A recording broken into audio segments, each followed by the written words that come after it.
Bonjour à toutes et à tous. Voilà, je vous présente un autre jeu que j'ai passé beaucoup de temps à retoucher. Donc j'ai utilisé des dessins qui se trouvent sur le site de chinuch.org. Chinuch.org, ça s'écrit CHINUCH.org, ça se lit chinuche en français, bon.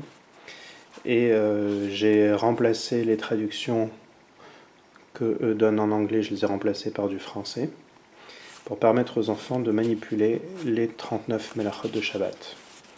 Donc on a l'image de la melacha, on a la traduction en hébreu, la façon dont on nomme la melacha en hébreu, et on a la traduction en français.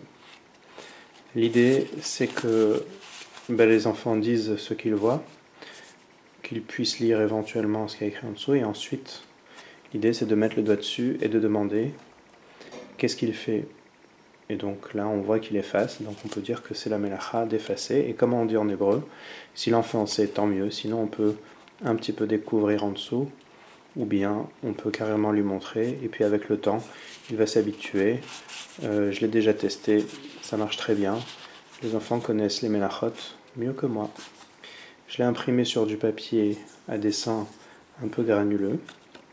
Sur la pochette, c'était marqué 400 grammes. Bon, c'est passé dans mon imprimante. Je l'ai découpé et je l'ai rangé dans des pochettes comme celle-ci.